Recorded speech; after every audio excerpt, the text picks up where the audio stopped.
Hello everyone. Today, we're going to embark on a fascinating journey into the ancient science of site selection, exploring the concept of the living earth.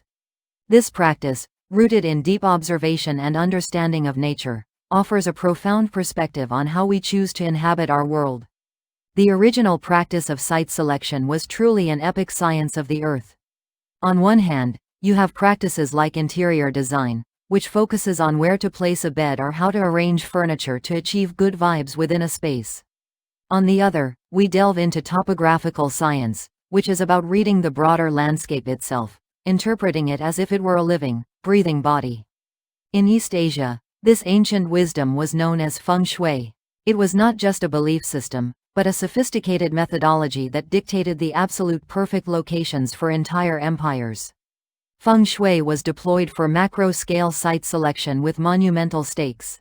This involved locating royal tombs for dynasties, ensuring their lasting legacy and the prosperity of their descendants. It guided the design and plotting of brand new cities, laying foundations for centuries of urban development. Ultimately, Pungsu sought to find the absolute perfect geographical location for long-term prosperity and well-being. What's remarkable is that the exact same energy rules apply whether you're building a tomb or a town. We categorize these as yang dwellings, which are homes and cities for the living, vibrant and active, and yin dwellings, which are resting places for the dead, serene and peaceful. Historically, the ancient textbooks on this subject were actually written exclusively for these graves. This reveals a unified theory: the identical energy principles govern both domains, connecting the living and the departed through the very land they occupy. Today, modern site selection predominantly prioritizes economics.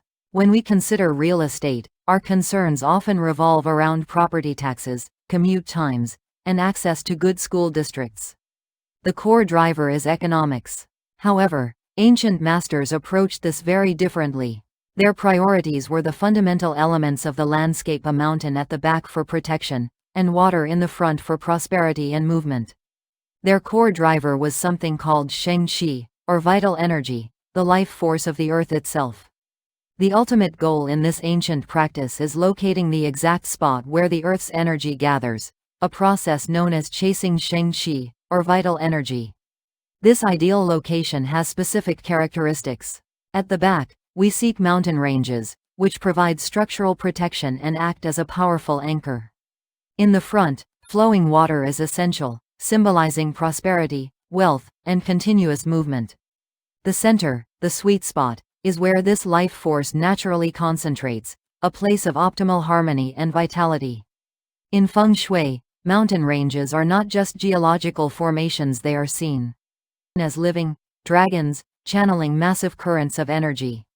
Rocks and dirt are viewed as a living organism. Masters meticulously track the dragon to observe where these massive, invisible earth currents flow.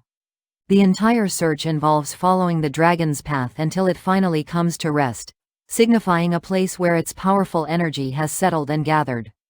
The dragon's path ultimately ends at a very specific point known as the Heol, a precise topographical acupoint.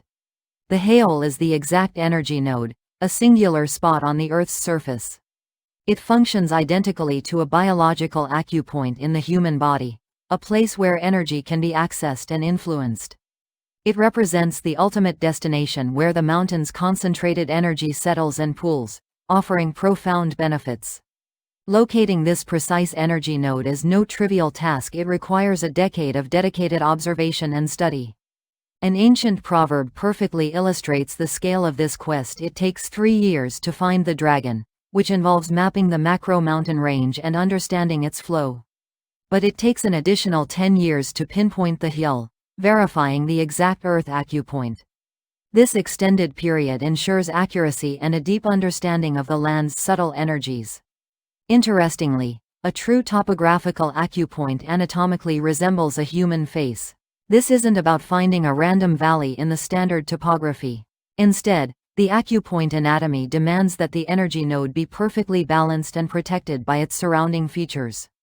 To verify the suitability of a site, masters look for specific structural anatomy in the landscape, recognizing its contours and elevations as if they were facial features providing protection and concentration of energy. Each distinct geological feature serves a specific, functional purpose, much like the features of a face. The forehead, for instance, is represented by the slope coming down from the main mountain, acting as the primary point where energy enters the site. The cheekbones are the subtle, sweeping ridges on the left and right, designed to wrap around and protect the site from harsh winds. The nose is the slightly raised ground in the very center, the sacred spot housing the core energy. Finally, the lips and chin are the flattened ground below the nose, acting as a cushion to catch and stabilize any overflowing energy, ensuring it doesn't dissipate. The landscape can also be alternatively read through the beautiful anatomy of a blooming flower, offering another intuitive way to understand these principles. The stem represents the incoming mountain ridge, channeling energy towards the core. The petals are the protective side ridges, enclosing the space and providing shelter. The base signifies the flat ground supporting the entire structure below. And the stamen, the exact center of the bloom, is where all life force is concentrated, mirroring the ultimate energy point of the landscape. However, nature is inherently wild and unpredictable, which means the absolute perfect piece of land rarely, if ever, exists. Landscapes are often asymmetrical and subject to various natural forces. A location might possess incredible vital energy but still harbor fatal structural flaws. This could be something like a missing protective cheekbone, leaving the site exposed, or water flowing in the wrong direction, which could drain away prosperity instead of accumulating it. When a landscape lacks natural balance, ancient masters don't abandon an imperfect but energetic piece of land instead. They intervene using artificial remedies to heal and optimize it. For example, if a site is missing a protective cheekbone, they might plant a specific, dense forest to block harsh winds and provide the necessary protection. If there's incorrect water flow that could dissipate energy, they might dig an artificial pond to capture, redirect, and correct the flow of this vital life force, turning a weakness into a strength. So, the next time you look at a landscape, I invite you to look closer.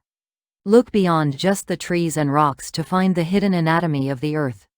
Search for the dragon, the guiding energy current. Look for the cheekbones, those protective ridges. See if you can find the flower, indicating a balanced and vibrant spot. You might just discover the perfect, hidden acupoint of the earth, waiting to reveal its ancient secrets to you.